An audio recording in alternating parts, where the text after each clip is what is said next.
الرحيم الحمد لله رب العالمين الحمد لله الذي ذكره شرف للذاكرين وشكره فوز للشاكرين وطاعته نجاة للمطيعين ثم الصلاة والسلام والتحية والإكرام على أشرف الأنبياء والمرسلين وخاتم النبيين ورحمة للعالمين جد الحسن والحسين بالقاسم محمد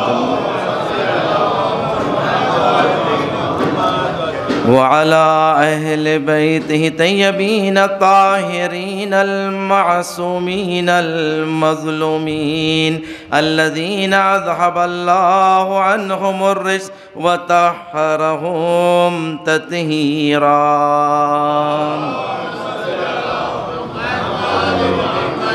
سيما على السيد المطهر والإمام المزفر والشجاع الغزنفر بي شبير وشبر قاسم طوبى وسقر الأنزع البتين الأشجع المكين العالم المبين الناصر المعين ولي الدين الوالي الولي السيد الرزي الإمام الوسيع الحاكم بنص الجلي المخلص الصفي المدفون بالغري ليس بني غالب مظهر العجائب ومظهر الغرائب والشهاب الثاقب والهزبر الصالب نقطة دائرة المطالب أسد الله الغالب غالب على كل غالب ومطلوب كل طالب صاحب المفاقر والمناقب إمام المشارق والمغارب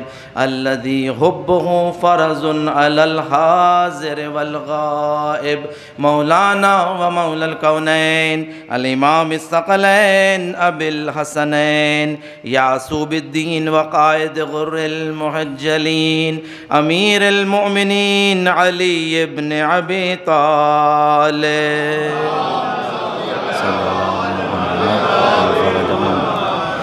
ولعنة الله على أعدائهم أجمعين من يوم عداوتهم إلى قيام يوم الدين أما بعد فقد قال الله تبارك وتعالى في محكم كتاب المجيد وفرقان الحميد وقوله الحق بسم الله الرحمن الرحيم من عمل صالحا من ذكر أو أنثى وهو مؤمن فلنحيينه حياة طيبة ولنجزينهم بما كانوا يعملون صلوات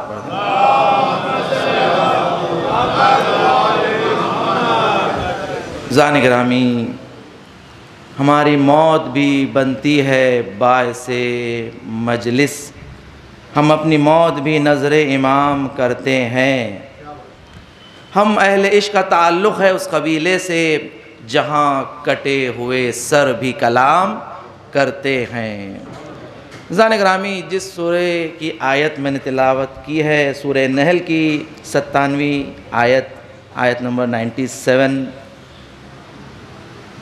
اس سورہ کی فضیلت میں 3 روایتیں میں پیش کرنا چاہتا ہوں پھر اس کے بعد اس سورہ کے ذیل میں کچھ گفتگو اور ربط مسائل عزیزان گرامی اس سورہ کی فضیلت میں پیغمبر اکرم محمد مصطفیٰ صلی اللہ علیہ وآلہ وسلم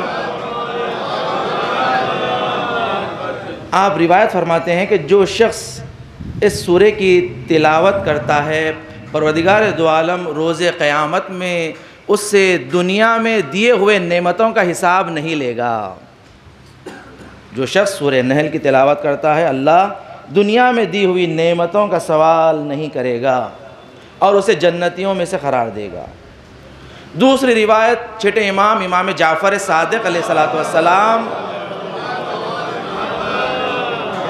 امام فرماتے ہیں جو شخص مہینے میں ایک مرتبہ اس سورہ کی تلاوت کر لے 70 انواع کی بیماریوں سے محفوظ رہے گا، 70 انواع کی بیماریوں سے محفوظ رہے گا، فقط مہینے میں 1 مرتبہ اس سورہ کی تلاوت اگر کوئی کر لیتا ہے۔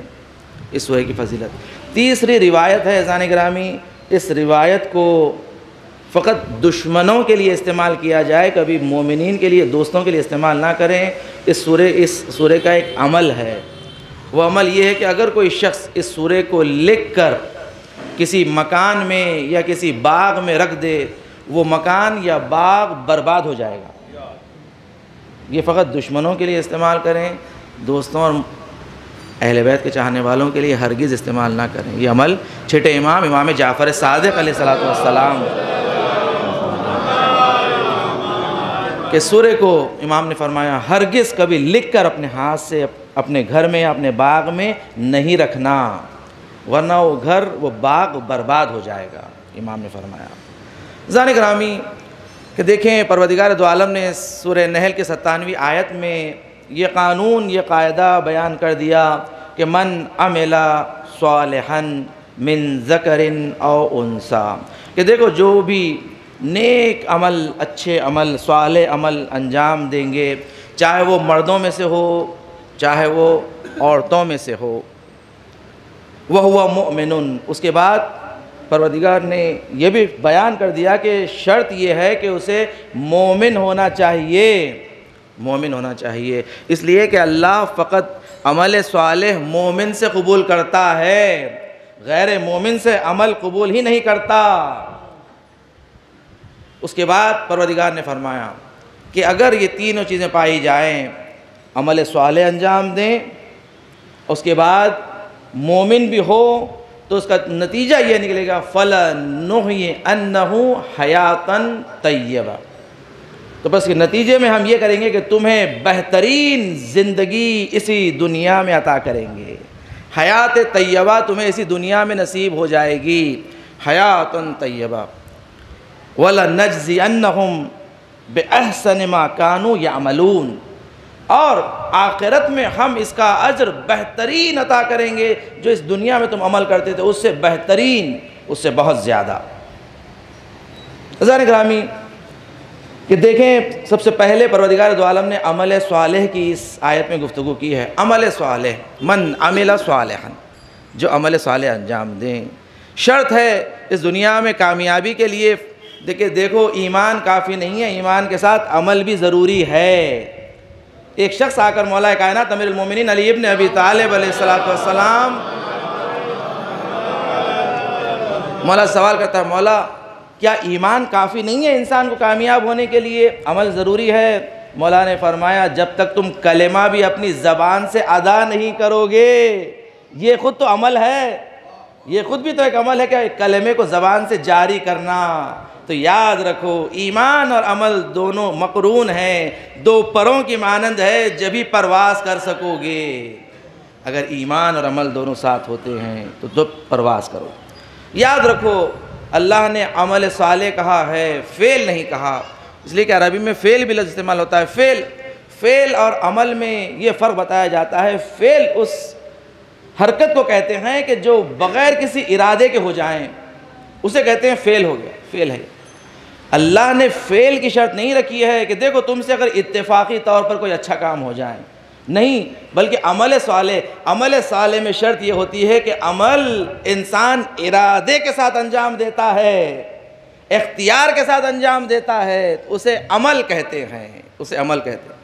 اور عمل صالح کی شرط، عزیزان گرامی، انسان کو کامیابی کے لیے جس عمل کی ضرورت ہے اس عمل میں اتنی قدرت ہونی چاہیے، اتنی استعداد ہونی چاہیے، یا انگریزی میں کہہ لیں پوٹینشیلز ہونی چاہیے کہ جو انسان کو فائدہ پہنچا سکے، کامیاب کر سکے۔ یہ اس کے اندر استعداد ہونی چاہیے، طاقت ہونی چاہیے، وہ ایسا عمل انجام دیں تاکہ انسان دنیا میں بھی کامیاب ہو، آخرت میں بھی کامیاب ہو، اتنی پوٹینشیلز ہو اس میں۔ کہ دیکھیں کہ ایسا عمل آپ کو کہاں ملے گا، یہ اہل بیت کے در سے ہی آپ کو نصیب ہوتا ہے۔ آیت اللہ مصباح یزدی جو بھی حال ہی میں انتقال ہوا، آپ نے فرمایا کہ تم نہیں جانتے اہل بیت نے، پروردگار دو عالم نے اہل بیت کے ذریعے ہم تک جو ذکر پہنچایا ہے اس کی کتنی طاقت ہے، اس میں کتنے پوٹینشیلز ہے، تم درک نہیں کر سکتے۔ اور وہ ہے ذکر صلوات بر محمد و آل محمد۔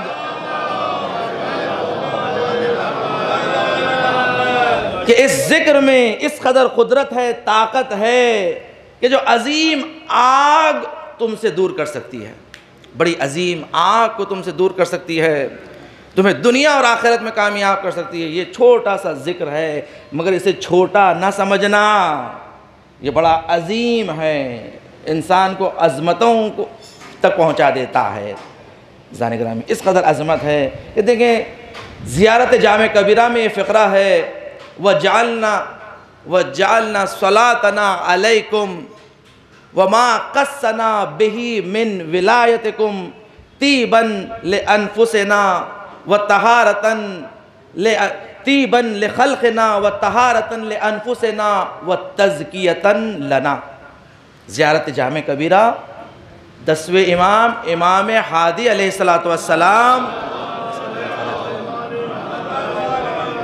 آپ نے ہم تک پہنچایا ہے کہ جب امام نے کہا، جب سوال کیا گیا مولا جب ہم اہل بیت کی بارگاہ میں جائیں تو کس الفاظ سے زیارت کریں، تو امام نے بتایا کہ دیکھو اہل بیت کی معرفت اگر دیکھنا چاہتے ہو تو زیارت جامع کبیرہ پڑھ لو۔ معرفت اہل بیت بیان کر رہے ہیں، اہل بیت کون ہیں، اہل بیت کا مقام و مرتبہ کیا ہے، یہ معصوم کی زبانی اگر سننا چاہتے ہو تو زیارت جامع کبیرہ یہ پڑھ لیں۔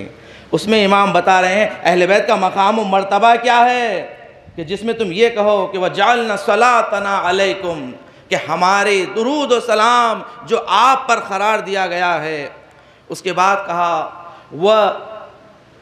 وَمَا خَصَّنَا بِهِ مِنْ وِلَایَتِكُمْ، اور جو اللہ نے ہمیں مخصوص کیا ہے آپ کی ولایت کے ساتھ، مخصوص جو کیا ہے اس کے نتیجے میں کیا عطا ہوا ہے ہمیں، یہ امام بتا رہے ہیں طیباً لخلقنا، کہ تمہاری خلقت پاکیزہ ہے، تم پاکیزہ دنیا میں آئے ہو۔ عزیزان گرامی، امام نے فرمایا، جٹ امام نے کہ دیکھو ہماری محبت کو اپنے دلوں میں محسوس کرو تو اپنی ماؤں کے لیے دعا کرو کہ تمہاری ماؤں نے خیانت نہیں کی جو آج تم فرش عزا پر بیٹھے ہو، اہل بیت کا ذکر کر رہے ہو، اہل بیت کی ولایت تمہاری دلوں میں ہے۔ طیباً لخلقنا، عزیزان گرامی یہ دیکھیں ذاکرین کے نقطے نہیں ہیں، اہل بیت نے بتایا ہے طیباً لخلقنا، ہماری خلقت کی پاکیزگی ہے آپ کی ولایت، وطہارةً لانفسنا، اور ہمارے نفسوں کی پاکیزگی کا سبب ہے، ہمارے نفسوں کی پاکیزگی کا سبب ہے آپ کا ذکر، آپ پر درود کا بھیجنا، وتزکیةً لنا، اور ہمارے اعمال کا تزکیہ، خود ہمارا تزکیہ، اس لیے کہ ہمیں تزکیے کی ضرورت ہے، ہم خاک ہے وہ نور ہے، ہم زمین ہے وہ آسمان ہے، ان تک پہنچنا چاہتے ہو، وہ مراتب حاصل کرنا چاہتے ہو تو ان سے وصل ہونا ضروری ہے، یہ تمہیں تزکیہ کریں گے، تمہیں بلندی عطا کریں گے۔ ذکر اہل بیت، عزیزان کرام دیکھیں یہ ہے عمل صالح، اگر چاہتے ہو تو در اہل بیت سے وابستہ ہونا چاہیے، جب آپ کو عمل صالح نصیب ہوگا، عمل صالح نصیب ہوگا۔ پانچویں امام، امام محمد باقر علیہ السلام، آپ نے فرمایا کہ جو ہماری ولایت کو رکھتا ہے اس کی عبادت ہوتی ہے، اور جو ہماری ولایت کو نہیں رکھتا اس کی عبادت نہیں ہے، عین شرک ہے۔ راوی نے پوچھا مولا وہ بھی سجدہ کر رہا ہے، وہ بھی نماز پڑھ رہا ہے، بس آپ کی ولایت کو نہ رکھتا ہو وہ شرک ہے؟ امام نے فرمایا اس لیے کہ پروردگار نے ہمارے وسیلے سے اپنے آپ کو پہچنوایا، اگر اہل بیت نہ ہوتے خدا پہچنوایا نہیں جاتا، تو وہ جس کی عبادت کر رہے ہیں وہ اس کی عبادت کر رہے ہیں کہ جسے انہوں نے پہچانا ہی نہیں، اور ہمارے چاہنے والے ہماری ولایت کو رکھ کے جب عبادت کرتے ہیں تو ان کی عبادت ہوتی ہے، ان کے سجدے ہوتے ہیں۔ عزیزان گرامی دیکھیں اہل بیت کی ولایت کی عظمت کو سمجھیں کہ طیباً لخلقنا وطہارةً لانفسنا وتزکیةً لنا۔ عزیزان گرامی دیکھیں عمل میں معمولاً یہ چیز ہم دیکھا کرتے ہیں کہ اس میں ایک زحمت کم ہو، دوسرے فائدہ بہت زیادہ ہو۔ یہ عمومی طور پہ عرف میں دیکھا جاتا ہے، ہر عمل میں یہ دو چیزیں لوگ دیکھتے ہیں جو ظاہر بین ہوتے ہیں۔ ہر عمل میں اس میں کمتر زحمت ہو، بڑی آسانی سے انسان کو بہت زیادہ مل جائے، کمتر زحمت ہو، دوسرے فائدہ بہت زیادہ ہو۔ یہ دو چیز کی طرف انسان توجہ کرتا ہے۔ تیسری ایک اور شرط ہوتی ہے عمل میں جو بہت کم لوگ اس کی طرف توجہ کرتے ہیں، وہ ہے اس کے نتائج۔ اس عمل کا نتیجہ کیا ہوگا، اس عمل کا نتیجہ کیا نکلے گا۔ عزیزان گرامی، یہ بہت کم لوگ دیکھتے ہیں۔ اگرچہ ممکن ہے زحمت بہت زیادہ ہے، فائدہ کم ہے، مگر نتائج عظیم ہو سکتے ہیں، نتائج بڑے عظیم ہو سکتے ہیں۔ اس لیے فرش عزا کی جو عظمت بتائی گئی ہے، اہمیت بتائی گئی ہے کہ دیکھو ظاہر بھی لوگ یہ کہتے ہیں اس قدر مجالس ہو رہے ہیں، فائدہ کیا ہو رہا ہے۔ عزیزان گرامی، وہ نہیں جانتے کہ اہل بیت نتائج کی طرف دیکھ رہے ہیں کہ نتیجہ کیا نکلے گا اس کا، کہ دیکھو کم نہ سمجھنا اسے، اس ذکر کو کم نہ سمجھنا۔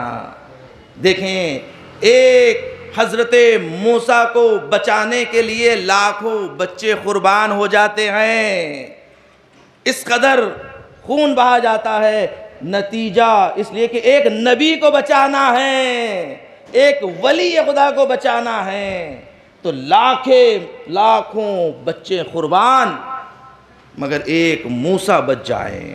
عزیزان گرامی، یہ دیکھیں نتائج کی طرف مد نظر رکھتے ہوئے دین کہتا ہے ایسا عمل انجام دو کہ جس کے نتائج بہترین نکلتے ہوں، بہترین کی جانب نکلیں۔ ہمیں ایسے عمل کی طرف رغبت دلائی گئی ہے کہ جس کے نتائج اچھے نکلتے ہوں۔ کبھی ظاہر بھی نہ بنو کہ فقط دیکھو کہ کم تر آسانی کے ساتھ انسان کو مل جائے۔ دیکھیں، جب تک انسان محنت نہیں کرے گا ترقی نہیں کر سکتا، محنت نہیں کرے گا ترقی نہیں کر سکتا۔ ترقی کے لیے محنت چاہیے۔ پیغمبر اکرم محمد مصطفیٰ صلی اللہ علیہ وآلہ وسلم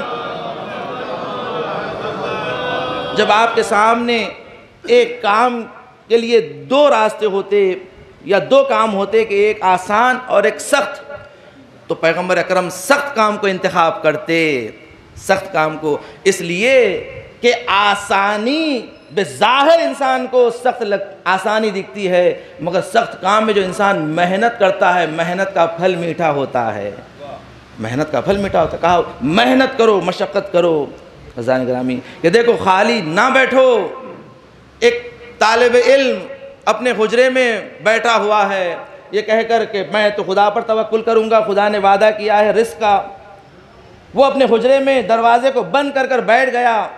کہتے ہیں جب مدرسے میں کھانا تقسیم ہوتا تھا تو خادم کھانا لے کر آتا، ہر دروازے پہ دق الباب کرتا کہ کوئی ہے کہ جسے کھانا چاہیے۔ اس طالب علم نے صبح کا وقت گزر گیا، کوئی آواز نہیں دی، اس لیے کہ خدا نے وعدہ کیا وہ رزق خود پہنچائے گا۔ صبح گزر گئی، دوپہر کا وقت آیا، پھر سے خادم آیا، دق الباب کیا، کوئی ہے اسے کھانا چاہیے؟ اس نے جواب نہیں دیا، کہا خدا رزق دینے والا ہے، خدا رزق دے گا۔ جب رات آئی، جب دق الباب کیا تو اس نے کہا کہ اب یہ رات گزر گئی تو پھر صبح آئے گی۔ اس نے کہا، ایک مرتبہ کھانسنے لگا تو خادم سمجھ گیا کوئی ہے یہاں پر، اس حجرے میں کوئی ہے، تو اس کھانسنے کی بات اس کھانے کو وہاں رکھ کر چلا گیا۔ ایک مرتبہ اس طالب علم کو یہ آواز آئی پروردگار کی کہ دیکھو رزق چاہیے تو تمہیں حرکت کرنا پڑے گا، کھانسنا تو پڑے گا کہ تاکہ تمہیں رزق ملے۔ یاد رکھو حرکت میں برکت ہے، برکت ہے کہ انسان ہاتھ پہ ہاتھ رکھ کر یہ کہیں کہ مجھے مل جائے، نعمتیں نہیں ملتی ہیں، محنت کرنا پڑتا ہے، مشقت اٹھانا پڑتا ہے انسان جب کامیاب ہوتا ہے۔ عزیزان گرامی، اہل بیت علیہ السلام نے ہمیں بتایا ہے، پانچویں امام امام محمد باقر علیہ السلام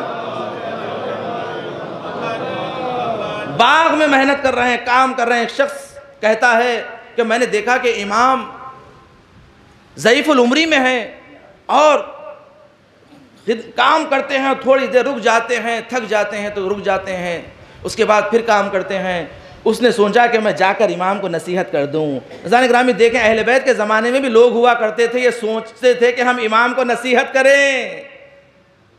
آتا ہے، آنے کے بعد کہتا ہے مولا یہ کیا کر رہے ہیں آپ کی جو عمر ہے، یہ جو سن ہے، آپ کو چاہیے جانماز پر بیٹھ کر عبادت کریں، اللہ کا ذکر کریں۔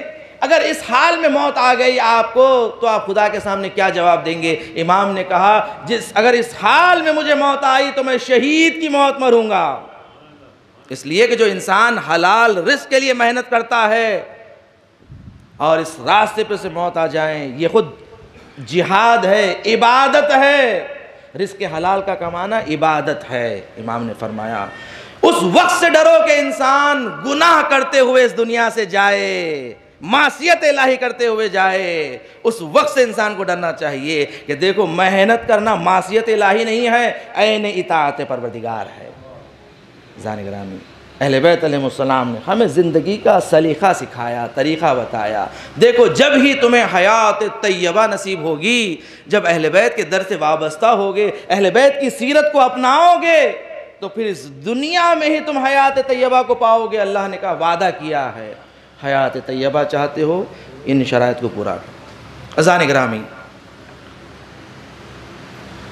اس قدر عظمت ہے اہل بیت علیہ السلام کے ذکر کی۔ آیت اللہ صدیقی امام جمعہ تہران یہ ایک واقعہ نقل کرتے ہیں کہ ایک مرتبہ میں مدینہ منورہ کے لیے عمرے کے لیے جا رہا تھا اور زیارت کے لیے جا رہا تھا مدینہ، تو میں نے اپنے استاد آیت اللہ سید بہاؤالدینی، یہ آیت اللہ سید بہاؤالدینی آیت اللہ محمد تقی بہجت کے ہم ردیف علماء میں سے تھے، عرفاء میں سے تھے، یہ بھی صاحب عرفان تھے۔ سید بہاؤالدینی اپنے استاد کے پاس جا کر کہتے ہیں کہ مجھے اجازت دیجئے کہ میں عمرے پہ جانا چاہتا ہوں۔ تو استاد نے ان سے کہا کہ میں تم سے ایک درخواست کرتا ہوں کہ جب مدینہ منورہ جاؤ، جانے کے بعد باب جبرائیل سے جب تم داخل ہونے کے بعد 10 قدم آگے بڑھنا، اس کے بعد پھر استاد نے کچھ قدم دائنی جانب کی طرف اشارہ کیا، کہا کچھ قدم اس طرف بڑھنا اور وہاں پر 2 رکعت نماز پڑھنا میری جانب سے، بس یہ عمل میرا انجام دے دے۔ درخواست کی، کہا میں ضرور آپ کا یہ عمل انجام دوں گا، مگر اس کا راز تو بتائیں، یہ کون سا مقام ہے کہ جو آپ بتا رہے ہیں کہ باب جبرائیل سے داخل ہونے کے بعد 10 قدم آگے بڑھیں، اس کے بعد چند قدم دائنی جانب بڑھ کر وہاں پر نماز پڑھیں؟ اس مقام کی عظمت کیا ہے، فضیلت کیا ہے، کون سا مقام ہے؟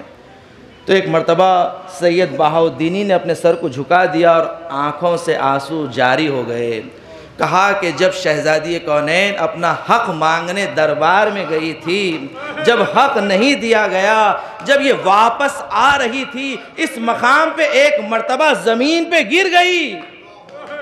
اس مقام پر شہزادی کونین زمین پہ گر گئی تھی۔ اس مقام کی عظمت ہے عزیزان گرامی، یہ مصیبت شہزادی کونین۔ عزیزان گرامی جانتے ہیں نا، یہ شہزادی کونین جب گھر میں داخل ہوئی، ایک مرتبہ اولاد نے، بچوں نے پوچھا ماں آپ کو حق مل گیا؟ شہزادی کونین خاموش ہیں۔ آگے بڑی امام حسین نے پوچھا ماں حق مل گیا؟ شہزادی خاموش۔ آگے بڑی ایک مرتبہ زینب نے ماں سے یہ نہیں پوچھا حق ملا یا نہیں ملا، ماں کے قدموں کو دیکھ کر کہا اماں آپ کے قدموں میں سجن آ گئی ہے، آپ کے پیر سوج گئے ہیں۔ ماں نے بچی کو گلے سے لگایا، کہا زینب تیری ماں کو تو 4 گھنٹے کھڑایا گیا ہے، تجھے 3 دن تک، زینب تجھے 3 دن تک شام کے دروازے پہ کھڑے ہونا ہوگا، تجھے یزید کے دربارے میں جانا ہوگا، تجھے شرابی کے دربار میں جانا ہوگا۔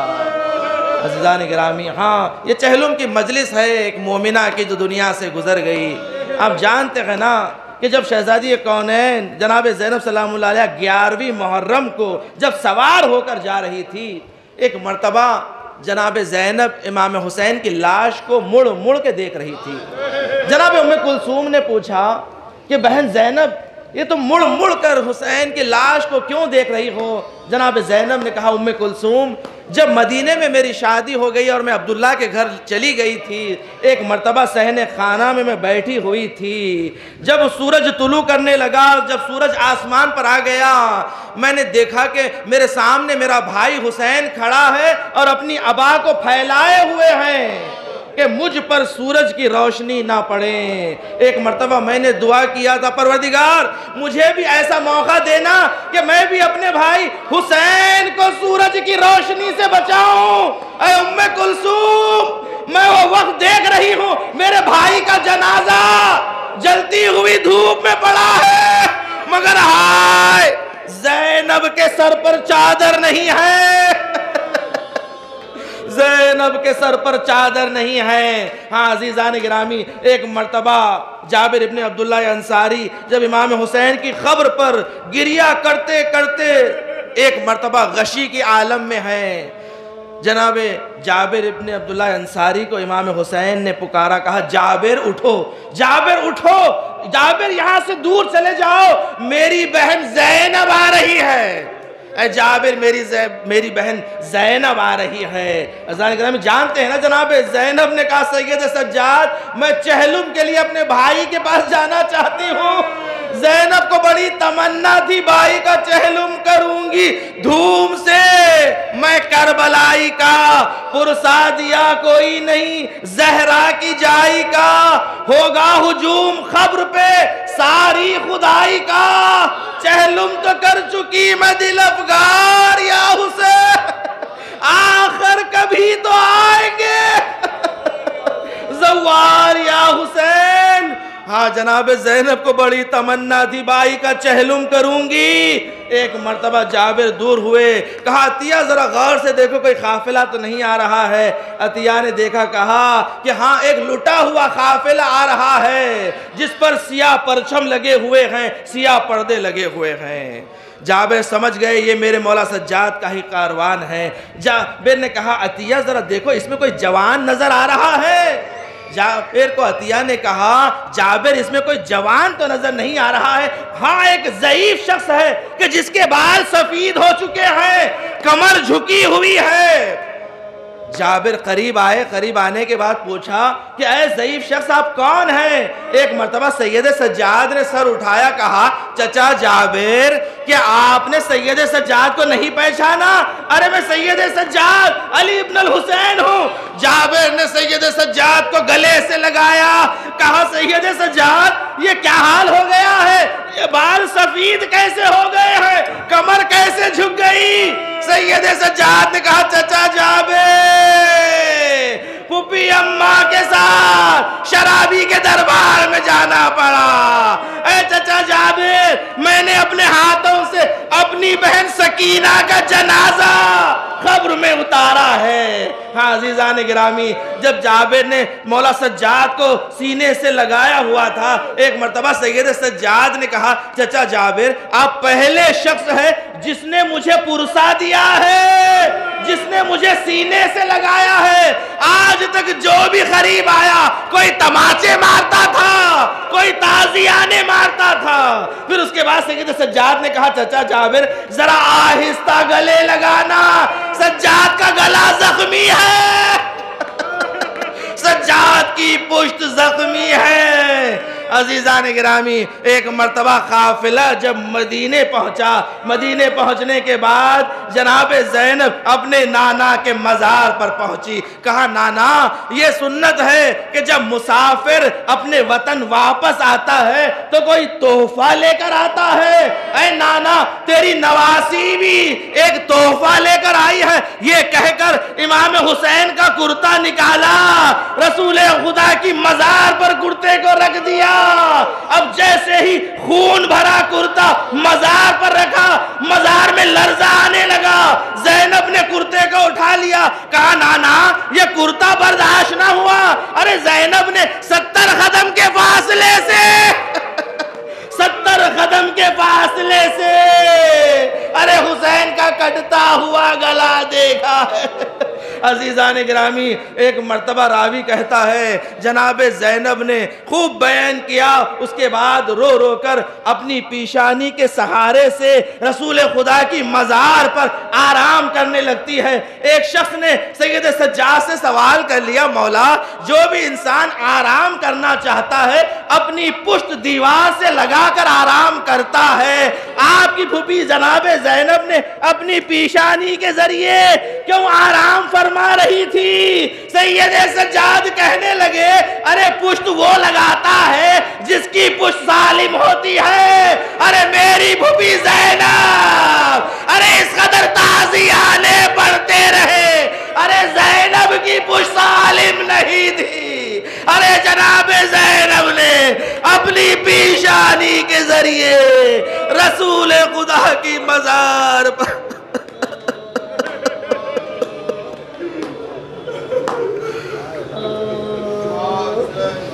لعنت اللہ علی قوم الظالمین وسيعلم الذين ظلموا أي منقلب ينقلبون۔ بار اللہ پروردگارہ ہم سے ذکر خلیل کو قبول فرما، پروردگار مرحومہ کو درجات عالیہ نصیب فرما، جوار معصومین میں جگہ عنایت فرما، پروردگار مرحومہ کے خانوادے کو صبر جمیل عنایت فرما، انہیں کوئی غم نہ دے سوائے غم حسین کے۔ دنیا میں جہاں جہاں مومنین مومنات ان کی جان و مال، عزت و آبرو، دین و ایمان کی حفاظت فرما، مقامات مقدسات کی حفاظت فرما، جنت البقیع کی تعمیر دیکھنا نصیب فرما، علماء اعلام مراجع اکرام کا سایہ ہمارے سروں پر قائم و دائم فرما، دشمنان اہل بیت دشمنان اسلام کو نیست و نابود فرما، امام زمانہ کے ظہور میں تعجیل فرما، ہمیں امام کے اعوان و انصار میں شمار فرما۔ آپ سے گزارش ہے ایک مرتبہ سورہ حمد 3 مرتبہ سورہ اخلاص کی تلاوت فرما کے لئیق فاطمہ المعروف صبیحہ مرحومہ و مغفورہ بنت سید علی ہاشم مرحوم اہلیہ میر یعقوب علی حسن کی روح کے لیے اصال فرما دیں۔ بسم اللہ الرحمن الرحیم۔